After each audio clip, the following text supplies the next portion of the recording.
Hey, Dr. Realized Math Industry, and we are going to take a look at correct problems. So these kind of problems are crooked. And what we're going to do is try to find what the measurement of angle x is.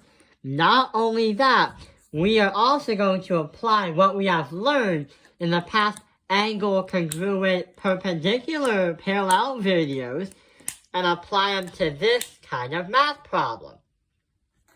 So let's get started on solving the problem. We have two parallel lines. We're going to say that this is line A and this is line B.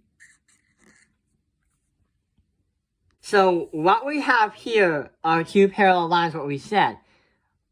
Two things we can spot right away is if this is 80 degrees and this is a straight line, then it also must mean that this angle has to equal 180 with this and this. And if we do 180, subtract that by 80, this is going to be 100 degrees. And on that side, if that's 40 degrees, and this side is a straight line, so 180, that is going to be 140 degrees. So now we're kind of stuck. But do you remember from that last video, when we drew two lines right here, and we tried to draw a third one over the second one? We're gonna do a similar thing, but instead of putting that third one over the second parallel line, we're gonna strike it through the target. That X, the target. Get it? We're gonna strike the thing through the target, sort of like a bow and arrow. Ready, aim, fire. So there we go, another parallel line. Oh, and, cherries, well, I forgot to buy a cake, so I had to make something. It's a big sliced chunk of ice. Ooh. So yeah, if you remain ice chunkless, you leave BFDI. And Ice Cube, what are you doing here? You're on the other team. Moving on, Pen, you have a win token. Would you like to use it now? But why do we make a third parallel line?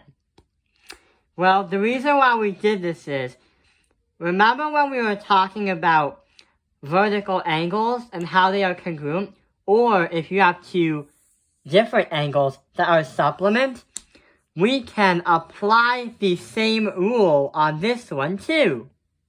So, since we already understand that there are vertical lines, see this 80 degree one? If we circle that, then assume that these two parallel lines are together. Then we'll be able to find out what this one is. 80 degrees. But does it mean that's going to be this one?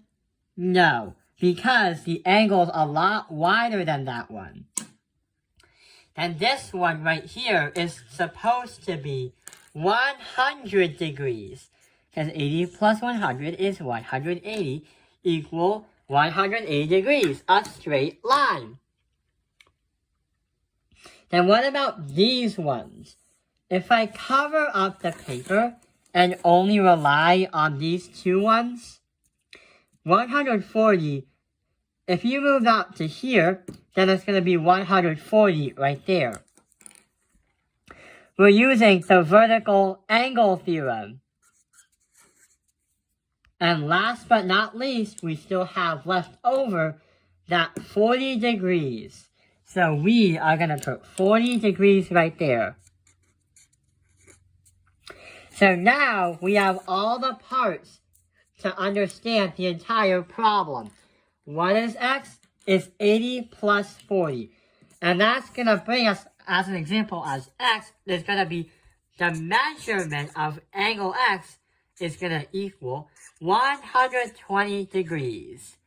So that is how we do a crooked problem. So when you have more crooked angles in between two parallel lines, make more parallel lines. Because you notice how we climb down the ladder to get from here to here to here and find out what this is?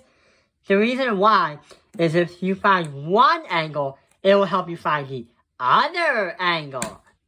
So that explains how we do crooked problems. If you find more problems like these, but they're a lot more crookier or bigger, then add more parallel lines. It's helpful getting to the target. I hope this video has helped you learn and understand about crooked problems. Thank you for watching Top Fingerlines Math Industry. Like and subscribe.